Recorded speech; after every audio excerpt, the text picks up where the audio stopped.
Hey, welcome back. I'm Ibnul J. Farabi, and this is the Curiosity Compendium. You know, living in New York, you get used to a certain kind of noise. The constant hum of traffic, the chatter of millions of people, the feeling that the city is always, unmistakably, here. It's a stark contrast to the story I want to share with you today, a story defined by a profound and absolute silence. The silence of a ship, over 700 feet long, carrying 211 souls, that sailed into clear weather and simply ceased to exist.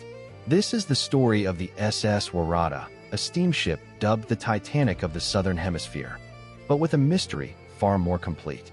The Titanic, for all its tragedy, was found. We know its story. The Waratah left no note, sent no distress signal, and left behind not a single piece of verified wreckage.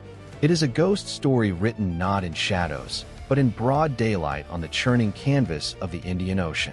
The Waratah was a new ship, launched in 1908, a gleaming example of Edwardian engineering designed for the passenger and cargo run between Europe and Australia. She was sturdy, modern, and considered more than seaworthy. In July of 1909, she set out from Melbourne on her return leg to London, making a routine stop in Durban, South Africa. It was here that the first, faint whispers of unease began. A passenger named Claude Sawyer disembarked in Durban, telling his wife in a telegram he had a bad feeling about the ship. He later reported disturbing dreams of a man in medieval armor and a sword dripping with blood. Most dismissed him as superstitious, but Sawyer wasn't the only one. Another passenger mentioned the ship felt loggy, slow to right herself after a roll. Still, on the 26th of July, the Waratah steamed out of Durban Harbor, destined for Cape Town. She was seen the next afternoon by the captain of another ship, the Clan McIntyre. They exchanged friendly signals. And then nothing. The Waratah failed to arrive in Cape Town. She had vanished on a journey that should have taken less than 2 days, along a well-traveled coastline. What followed was one of the largest maritime searches of its time. Ships scoured the notorious Agulhas Current, where the warm Indian Ocean clashes with the colder Atlantic, a place sailors have long called the graveyard of ships. They found nothing. No lifeboats, no deck chairs, no flotsam, not a single cork from a life jacket. It was as if the ocean had opened up, swallowed the Waratah whole, and closed again without a ripple. The official inquiry concluded the ship was likely lost in a sudden, catastrophic storm, but even they admitted it was a theory built on absence. There was no evidence of a storm severe enough to sink a ship of that size without a trace. The sea, it seemed, was keeping it secret. And that's where the theories, of course, run wild. A rogue wave, 100 feet tall, the stuff of maritime legend, could have capsized her in an instant. Perhaps a cargo of coal shifted suddenly, causing a fatal list. Maybe she suffered a massive boiler explosion, but wouldn't that have left debris? Some point to the unstable design of combination passenger cargo ships of that era. Others whisper of paranormal activity, a sea monster, or even a bizarre atmospheric phenomenon. But for me, the most compelling theory isn't about a single cataclysmic event. It's about a perfect, terrible convergence. Think about it. The Agulhas Current is powerful, unpredictable, and runs directly against the prevailing winds. This creates notoriously steep, pyramidal waves. The Waratah, possibly already a bit top-heavy or unstable, encounters a series of these waves. She takes on water. A cargo door fails, or a coal bunker floods asymmetrically. She lists just enough. And then, in the dead of night or in a squall that leaves no witnesses, she rolls over.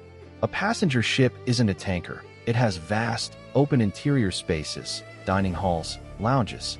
Once she capsized, she would have filled with water almost instantly and plunged straight down, over 2 miles to the seabed.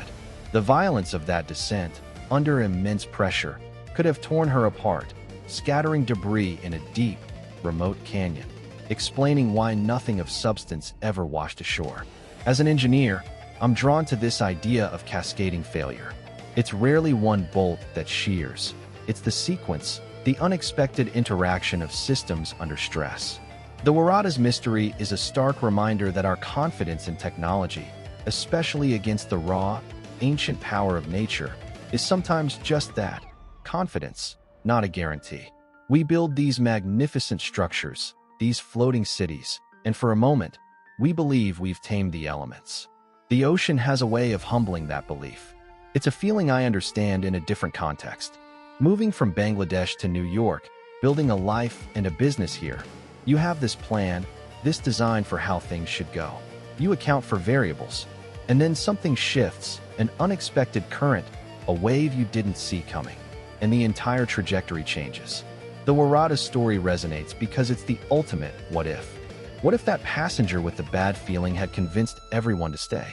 What if they'd left port an hour later? We all have those moments in our lives where the path not taken disappears into a fog, and we're left wondering what, if anything, is still out there, waiting to be found. And that's the final, haunting layer to this. The search never really ended. For over a century, wreck hunters have been drawn to that stretch of coast, using sonar and deep-sea submersibles, driven by the same question: where is she? There have been claims, of course, a sonar blip here, a potential debris field there, but nothing conclusive. The ocean floor is vast and dark and indifferent. The Waratah remains one of the last great maritime ghosts, a 9,000-ton question mark resting somewhere in the silent dark, holding its truth tight. So what do we take from a story with no ending? Perhaps that some mysteries aren't meant to be solved. They're meant to be remembered. They keep our curiosity alive. They remind us of the scale of the world we live in, and they underscore the fragile, incredible journeys we all undertake, across oceans or simply across the years.